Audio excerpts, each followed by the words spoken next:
So I'm going to try and get moving a little earlier this morning since I know I'm going to have to sit still in the middle of the day. I got my video edits done. Going to get moving here after one more cup of coffee. Oh yeah, hot coffee. So as expected, my 20K battery went from 2 dots to 0 today. So yeah, I only charged my phone partially because I don't want to run the 10 down too much. I'm going to have to make it from Colossal Cave to Summer Haven. It does look like if I really want a hotel, there may be options at Oracle, which are a little bit past that. The other thing is, looking further ahead, the snow situation up north is interesting. So I need to not hurry too much. So as you can see, even if it did start raining here, my spot wouldn't have flooded out real quick. And it was quiet at least. I just aimed my head the wrong direction, had to flip upside down in the middle of the night. Honestly, I could have just camped on this main part of the wash. Would have saved me some bushwhacking around in this cat's claw. I did run across a good 10 plus people yesterday, including an additional, 5 that were camped, 6 in this last little section. I also had a hell of a time falling asleep. Once I get going, I end up with kind of these deep muscle / almost bone aches in my legs. It'll go away after a while. It was really bad on my first one during the PCT. I think somebody else cowboy camped here. Or a snack break. There's a pad mark on the ground there. I might have to start setting an alarm for a while. Feels like I've been struggling to get enough sleep, so I'm sleeping in later than I want. Kind of nice getting an earlier start. Also, per the weather forecast, it's going to get warmer today. Instead of being in the 50s, we're going to be in the 60s.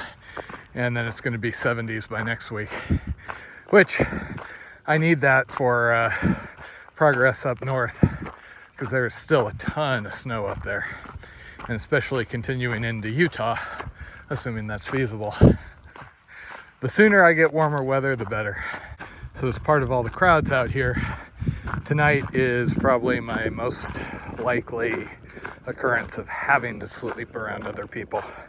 I usually go to pretty great lengths to avoid that, just because I find a lot of joy in sleeping out alone under the stars, etc., etc. Never mind not wanting to get woken up or wake other people up, listen to snoring, music, etc. However, at mile 130, I'm at 113 right now. That is the entrance to Saguaro National Park. There are no openings in either of the campgrounds, so I'm going to have a 17-mile day hike tomorrow with a whole hell of a lot of gain to get through there. Should be doable, despite what the sign is recommending, but I need to get as close as possible to that line, especially since there's probably going to be a snowfield or two on the far side. Dun, dun, dun.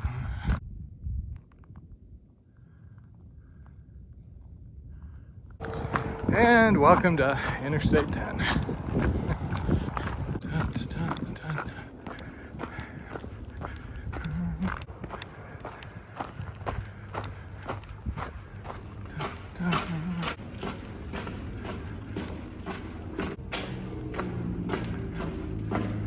Okay, everything else is graffiti, but that is pretty sweet.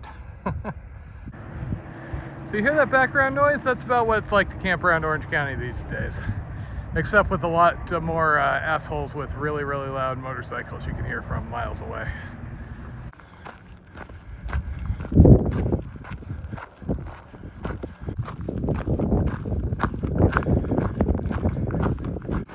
And another water cache.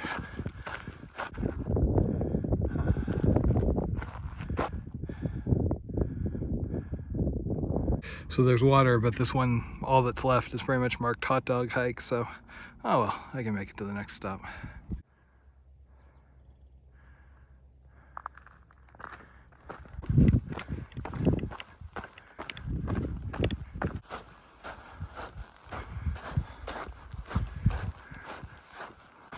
Lots of winding back and forth.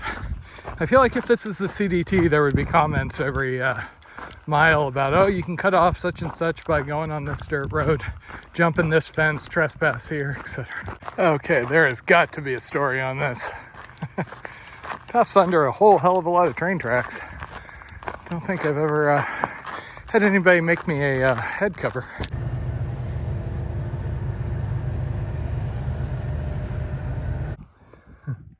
Lots of mountain bike traffic this morning.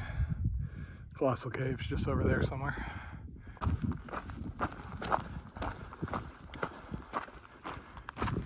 Flowers at last.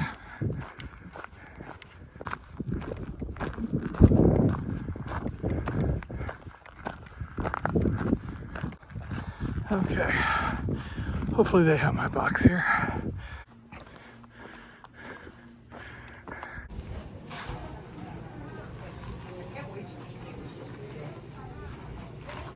They did indeed have the resupply box that Taters had dropped off for me, though it did take them a worrying amount of time to locate it in their giant pile.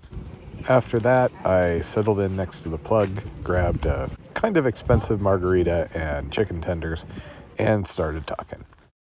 Okay, I've been sitting here. It is now 4 o'clock, and I have 7 more miles to get down the trail to the point where I cross into the park. So not too bad a stop. There was power. I pretty much stayed as long as I did just because I wanted to get my batteries up to snuff.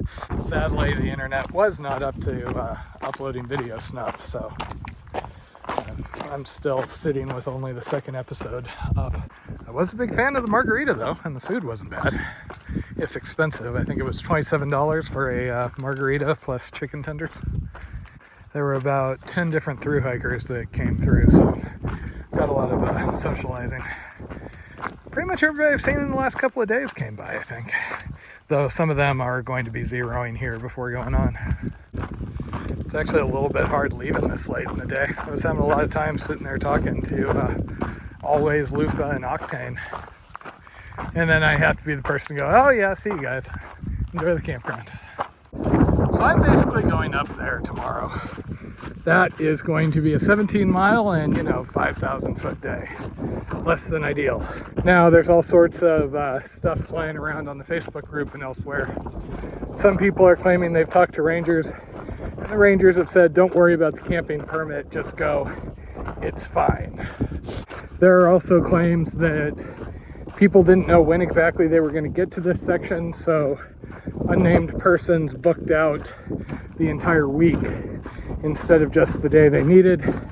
So I'm guessing somebody got to those campgrounds and found they were largely empty.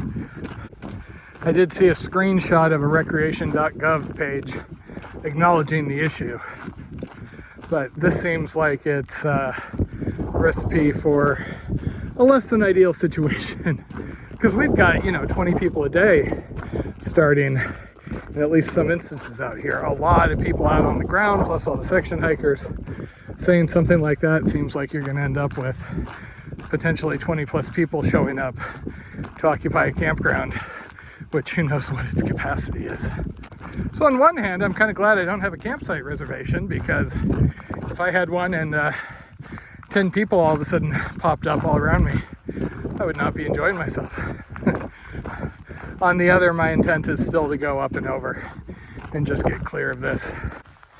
Okay, found a water cache back there, so I'm topped off. Don't even have to go all the way to the Rincon, which is right before the park boundary. And I know for a fact there's going to be people piled up there, so I'm probably going to do another mile or so and try and find another nice little sheltered wash to cuddle up in for the night. I'm currently a mile south of the Rincon, and I think I'm going to set up here. There's a couple more people out here, and like I said, I know there's people behind, so that'll just be a little extra warm up in the morning. Plus, I'm carrying wine and some other things, so I basically eat aggressively tonight, so I have to carry less tomorrow is the general plan.